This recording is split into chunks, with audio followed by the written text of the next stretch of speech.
Jadi pada saat COVID, saya itu karena saya penanggung jawab ini dan megang uang juga, saya stok obat-obatan, stok vitamin gitu ya, stok bahan pangan gitu, kemudian oksigen. Jadi harus dalam kondisi siap ketika ada keluarga atau masyarakat yang tiba-tiba butuh gitu.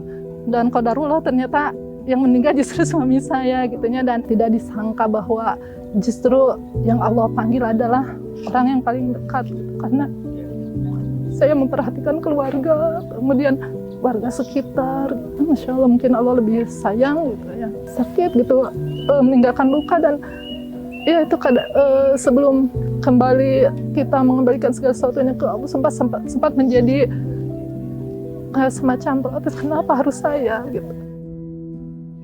Bagi saya yang utama, saya itu sangat menyenangi ayat hasbunallah wa ni'mal wakil gitu ya. Jadi ketika kita ada kesulitan, kita yakinkan bahwa Allah sangat dekat dengan kita dan akan membantu kita, karena Allah adalah sebaik-baiknya penolong. Jadi jangan pernah berhenti untuk berharap, jangan pernah berhenti untuk menggapai sesuatu yang tinggi, karena pasti akan ada jalan untuk meraih keberhasilan dan kesuksesan.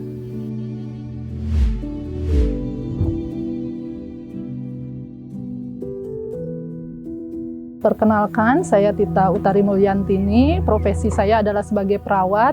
Saya salah satu pegawai tendik di Fakultas Keperawatan Universitas Padjadjaran. Universitas Padjadjaran ini di bagian Fakultas Keperawatannya memiliki unit-unit atau laboratorium-laboratorium. Salah satunya adalah laboratorium keperawatan anak yang di dalamnya ada unit daycare. Saya bertugas sebagai penanggung jawab kesehatan dan penanggung jawab daycare. Jam kerja saya setiap hari adalah hari Senin sampai Jumat full dari setengah 8 sampai dengan jam 4 sore. Kegiatan kami adalah menjaga dan merawat anak-anak yang dititipkan di daycare, yang merupakan anak-anak dari dosen, karyawan, juga titipan dari instansi-instansi di luar yang terdekat seperti ITB, kemudian badan administrasi, dan institusi-institusi lainnya. Pekerjaan ini sangat berarti bagi kami dan sangat membanggakan kami, karena kami mendapatkan amanah untuk menjaga dan merawat anak-anak tersayang dari orang tuanya, sehingga kami harus menjaga amanah ini dengan sebaik-baiknya, sehingga orang tua merasa aman,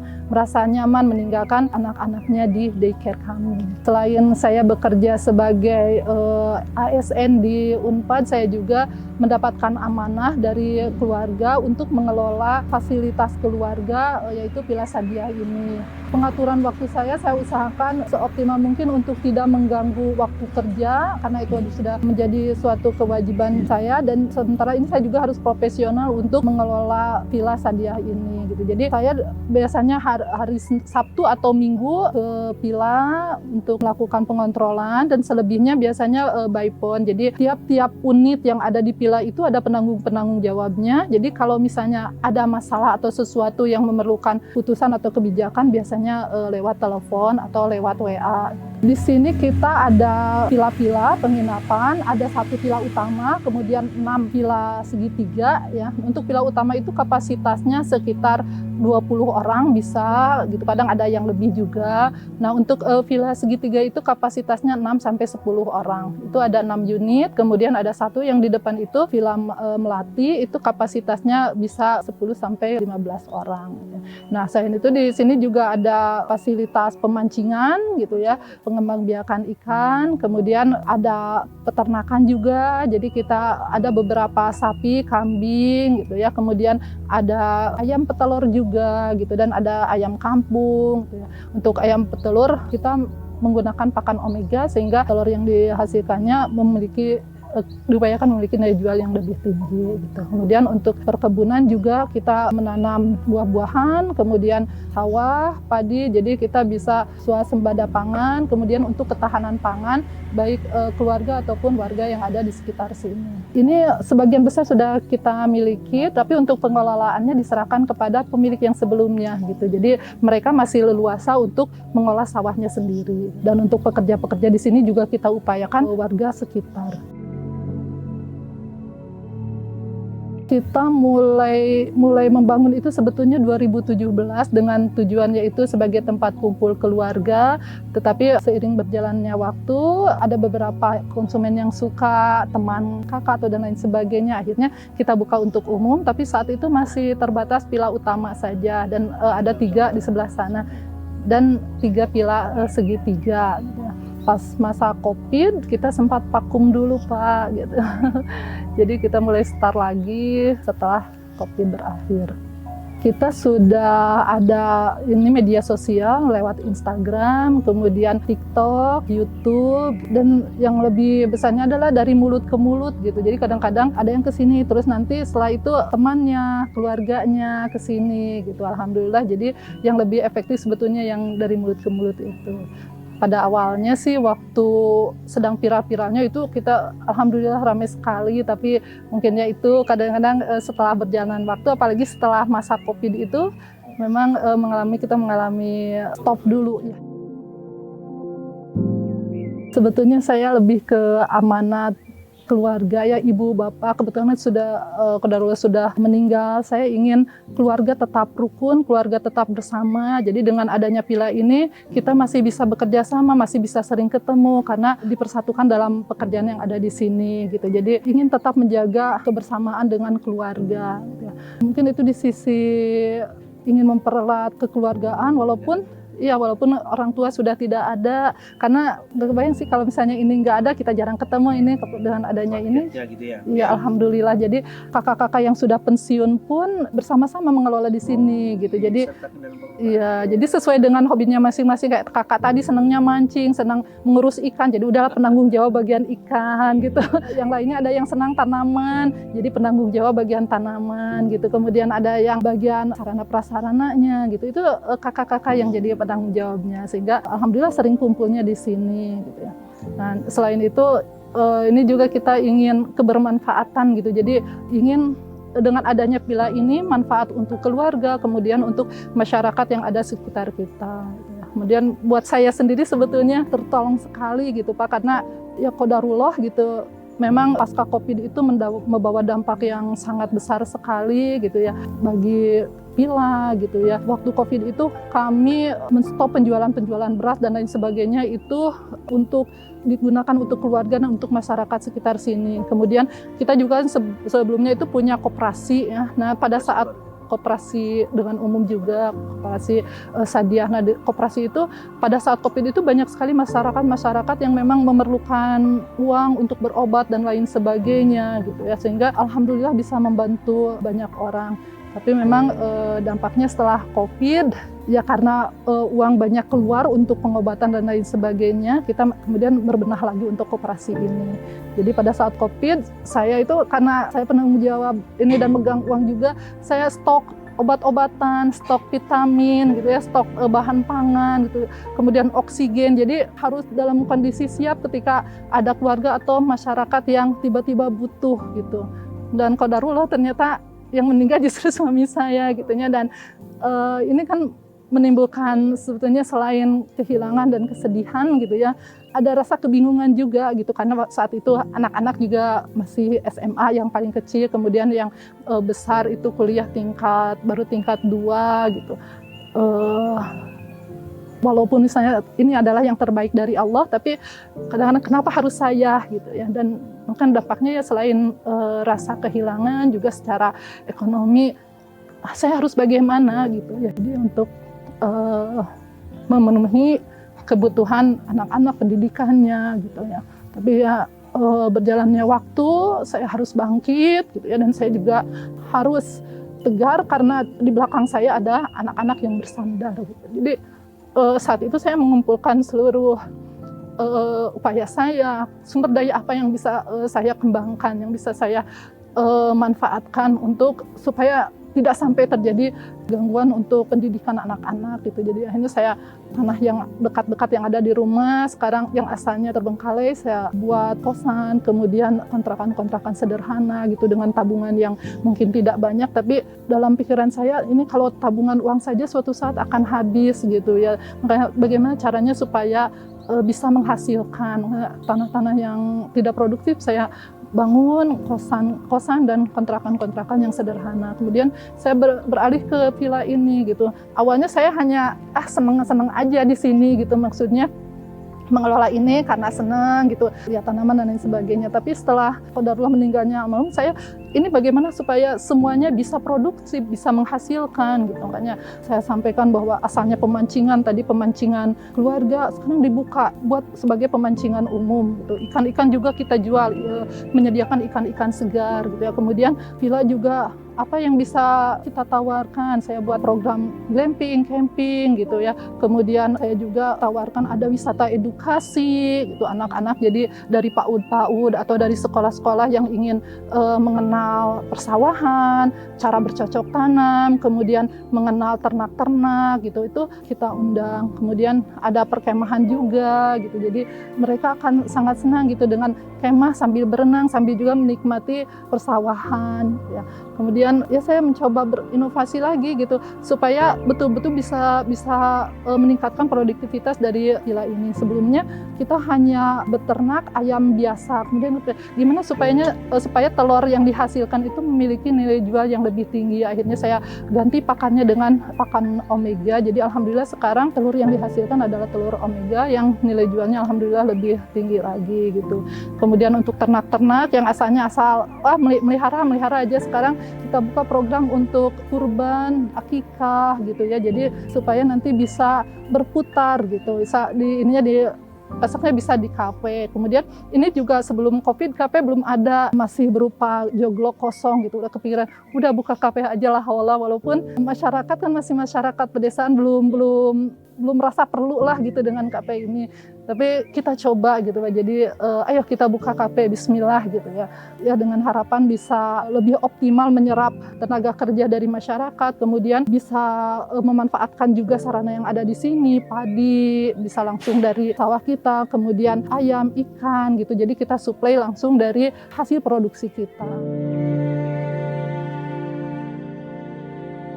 Memang sangat berat sekali gitu pada saat itu nggak sama sekali tidak disangka bahwa justru yang Allah panggil adalah orang yang paling dekat gitu. Karena saya memperhatikan keluarga, kemudian warga sekitar gitu.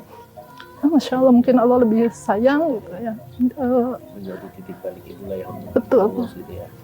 Sakit gitu, meninggalkan luka, dan ya itu sebelum kembali kita mengembalikan segala sesuatunya ke Allah, sempat menjadi semacam protes, kenapa harus saya gitu.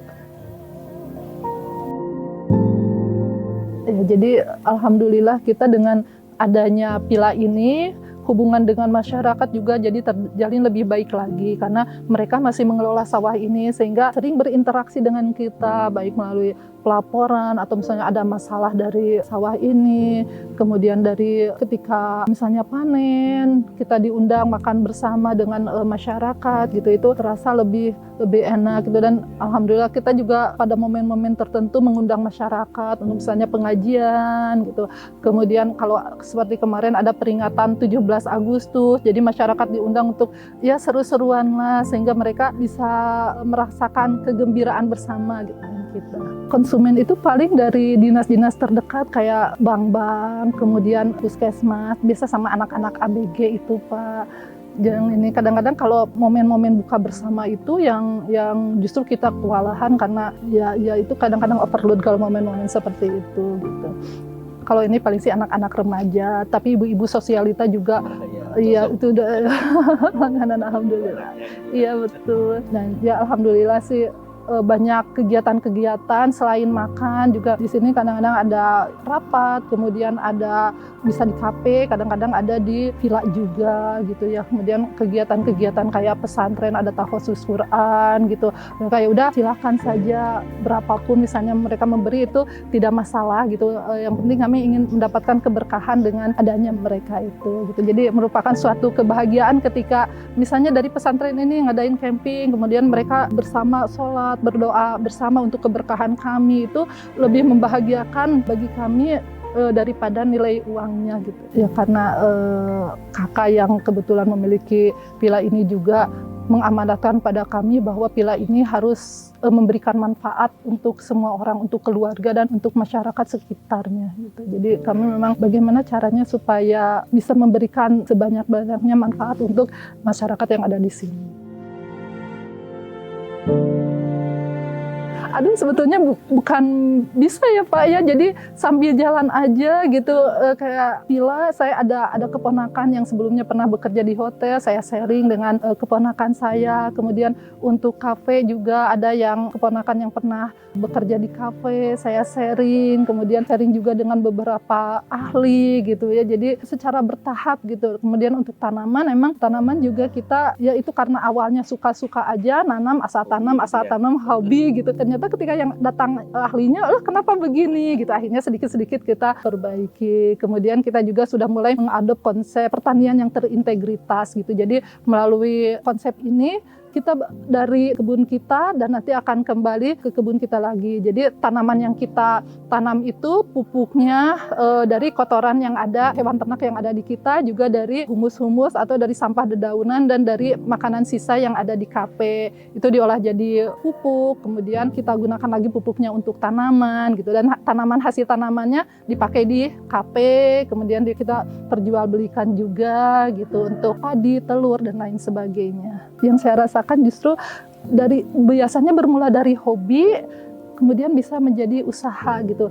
Mungkin yang saya rasakan juga asalnya saya itu hanya senang-senang aja di sini mengelola, nggak ada beban untuk peningkatan yang bagaimana, yang penting jalan aja gitu, operasional tertutupi gitu. Tapi ya seiring dengan berjalannya waktu, ada hal yang membuat pressure bagi saya harus lebih baik lagi mengelola ini gitu. Berpikir untuk bagaimana mengelola sumber daya yang ada untuk menjadi lebih produktif lagi gitu. Saya kemudian mendatangkan konsultan ahli gitu, sehingga hasil dari pertanian dan lain sebagainya bisa lebih optimal.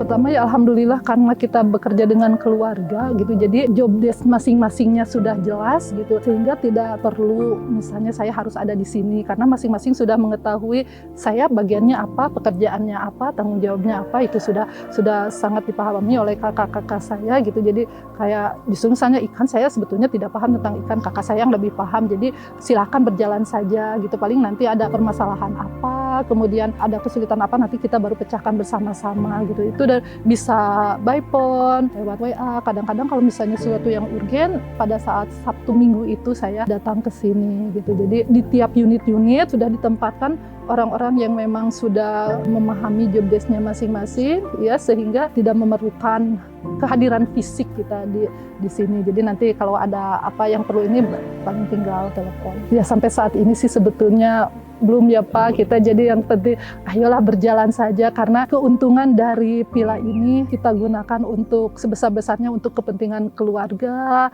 kepentingan masyarakat yang ada di sini. Jadi seperti kas bersama apa, ketika keluarga misalnya ada yang sakit, ada yang sangat urgen memerlukan keuangan, kita ngambil dari kas ini gitu ya. Jadi saya itu harus ketika ada yang sakit pasti saya langsung dihubungi, dan itu harus betul-betul siap gitu, karena kalau ada apa-apa nanti perlu ini, nah saya ambil dari kas ini gitu. Kemudian kalau masyarakat pegawai juga misalnya ada yang meninggal, ada yang memang ngambil dari kas ini gitu. Jadi memang untuk sementara ini masih untuk kebermanfaatan bersama gitu. Setelah tertunaikan gaji pegawai, sisanya lebih banyak untuk kemanfaatan dan kas keluarga dengan masyarakat sekitarnya. Ada Pak, itu pasti ada, karena ya yang namanya kayak sendok dengan garpu, kita bergesekan itu dengan orang yang terdekat itu selalu ada gitu ya. Dan ya itu makanya harus kedewasaan, apalagi kakak saya laki-laki apa ya semuanya, jadi saya perempuan satu-satunya. Kalau mereka temperamennya kadang-kadang bawaannya tinggi jadi lebih baik ya diam gitu. Kalau udah misalnya mereda dan lain sebagainya, baru kita diskusi bersama-sama gitu. Jadi kita nunggu sampai emosinya reda dulu dan lain sebagainya gitu. Ya mungkin karena saya perempuan yang satu-satunya, jadi mereka ke adiknya mendengarkan gitu ya, mungkin karena semuanya iya, karena mungkin adik satu-satunya ya perempuan gitu, jadi mungkin karena rasa sayang dan lain sebagainya, jadi ya udahlah gitu aja gitu, daripada nggak mau ribut akhirnya. Selalu ada Pak kalau itu kita. Kamu keluarga besar ya Ibu? Iya Pak, 9 bersaudara, kakak saya 7, saya pengais bungsu, bawa adik saya yang di sini gitu. Jadi yang full di sini ini adik saya yang mengawasi semuanya di sini gitu, yang di lapangannya. Ada satu lagi kakak yang di sebelah sana tapi di luar ini tinggalnya. Itu tujuannya Pak. Jadi kita adakan kadang-kadang ayo kumpul di sini sambil bahas apa gitu, atau ada kegiatan apa kumpul. Alhamdulillah jadi kita sering berkumpulnya itu ya karena memang disatukan dalam villa ini gitu. Sekitar ada 25 orang mungkin Pak dengan yang di kebun. Jadi untuk masyarakat sekitar kita libatkan di kafe, petugas KP di servis dan di kitchennya, kemudian untuk telur yang memelihara pakan, yang mengurusi pakan, vaksinasi dan lain sebagainya juga yang ngambil itu ada 2 orang, kemudian di ternak juga sapi, kambing itu masing-masing ada penanggung jawabnya warga sekitar sini, kemudian untuk kebun, kebersihan kebun dan sebagainya juga melibatkan warga sini, dan untuk sawah itu mereka yang punya sawah ini sebelumnya jadi tetap mengelola sawah miliknya sendiri. Dan kami kadang-kadang kita punya playground sederhana, ya itu banyak sekali anak-anak yang masuk kemudian bermain di playground gitu ya. Kadang-kadang ketika buah-buahan berbuah juga mereka mengambilnya gitu. Dan kita sudah ridho, ikhlas, silahkan gitu, karena kita juga mengingat masa-masa kecil kita dulu ya Pak. Saya itu keluarga kami itu bukan berasal dari keluarga berada, jadi kami merasakan bagaimana kehidupan waktu kecil kami gitu, sehingga dengan adanya villa ini selain kami ingin hal-hal yang tidak bisa kami rasakan ketika kami dulu kecil gitu, silakan bisa dinikmati oleh anak-anak yang lain sehingga mereka bisa ikut berbahagia gitu dengan adanya ini gitu. Masih banyak sih Pak sebetulnya, jadi kita itu ingin ada outbound ya, kemudian karena di sini juga ada dinas-dinas yang dekat gitu, mereka itu perlu tempat menginap itu room gitu, kamar biasanya, sementara kita masih punyanya villa gitu, jadi inginnya ada kamar-kamar khusus gitu kan, yang dinas cuma 1 hari 2 hari gitu, mintanya kamar aja gitu. Memang agak kesulitan juga dengan villa ini, mereka tidak mau membayar seharga villa gitu karena mereka butuhnya kamar gitu ya, betul. Kemudian dari segi pemasaran gitu ya, kita kadang memanfaatkan medsos ya Pak, jadi ketika misalnya mangga berbuah, ayo silakan bisa petik sendiri gitu, itu kan mereka rame-rame karena mereka juga sambil bikin konten dan lain sebagainya gitu. Untuk yang hasilnya sedikit seperti sayuran kemarin greenhouse itu alhamdulillah bisa langsung terjual. Tapi untuk yang hasilnya besar, memang setelah selesai penjualan secara langsung itu memang masih agak kesulitan. Jadi kita nanti inginnya membuat sistem pemasaran bagaimana supaya bisa tahan lama, kemudian bisa menjangkau lebih banyak lagi pasarannya. Jadi yang terpikirkan oleh saya adalah kalau misalnya mangga panen, kita bikin frozen gitu. Jadi nanti bisa jual dengan buah-buahan frozen seperti itu. Kemudian untuk padi juga kita akan bikin pak-pak gitu ya, 5-5, kemudian kita pasarkan ke koperasi-koperasi yang ada misalnya di Unpad, koperasi-koperasi yang ada di tempat lainnya gitu. Jadi sebetulnya masih banyak yang ingin dicapai, cuman insya Allah bertahap saja mungkin Pak. Kalau teman-teman UPAD udah pada sering-sering? Alhamdulillah ya waktu gathering aja sih Pak, iya karena mereka rata-rata pada sibuk, jadi ketika diajak itu susah cari waktunya. Yang apa tadi yang di sana? Daycare-nya mungkin bisa sekali-kali juga bawa ke sini. Oh iya udah pernah Pak, kita jadi wisata edukasi anak-anak di sini, mereka mengenal bercocok tanam sendiri gitu, jadi kita siapkan sarana prasarananya supaya mereka bisa nyangkut sendiri gitu ya, bercocok tanam, kemudian berkenalan dengan hewan-hewan ternak, mereka ngasih makan ternak sendiri, kemudian mengambil telur sendiri gitu, kemudian bisa berenang, itu udah pernah jadi wisata edukasi, dan TK-TK yang dekat pun ke sini juga alhamdulillah. Ya untuk rekan-rekan, saudara-saudara saya, jangan pernah takut untuk mencoba dan jangan pernah takut untuk gagal gitu. Karena melalui kegagalan itu kita akan belajar jauh lebih banyak tentang segala hal gitu ya. Jadi silakan mulailah dari hal-hal yang kita sukai, dan melalui hal yang kita sukai kita akan lebih mudah, lebih menikmati pekerjaan kita. Kemudian peluang-peluang yang ada diidentifikasi sumber daya yang kita miliki apa, fasilitas yang kita miliki apa, gunakan itu seoptimal mungkin untuk memulai usaha kita, dan jangan menunggu kita pensiun. Jadi dari sekarang dirintis, dipikirkan apa yang akan kita lakukan setelah pensiun nanti, setelah purna bakti gitu. Memulai hal-hal yang baru, jangan takut untuk gagal dan senantiasa mencoba serta pasrahkan segala sesuatunya kepada Allah. Dan bagi saya yang utama, saya itu sangat menyenangi ayat hasbunallahu wa ni'mal wakil gitu ya. Jadi ketika kita ada kesulitan, kita yakinkan bahwa Allah sangat dekat dengan kita dan akan membantu kita, karena Allah adalah sebaik-baiknya penolong. Jadi jangan pernah berhenti untuk berharap, jangan pernah berhenti untuk menggapai sesuatu yang tinggi, karena pasti akan ada jalan untuk meraih keberhasilan dan kesuksesan. Ya, buat rekan-rekan silahkan kami tunggu kedatangannya ke Villa Sadia. Villa ini ada di Kampung Tanjung, Limbangan, Garut. Di sini kami menyediakan fasilitas villa, pemancingan, kemudian ada wisata ternak, ya. Kemudian di sini juga kami ada kolam renang, tempat camping, glamping. Silahkan untuk mengunjungi tempat kami. Insya Allah di sini akan disuguhi dengan panorama alam yang akan membawa kesejukan dan akan mengurangi rasa kebosanan dan stres kita dalam bekerja. Kami tunggu kehadirannya di Villa Sadia.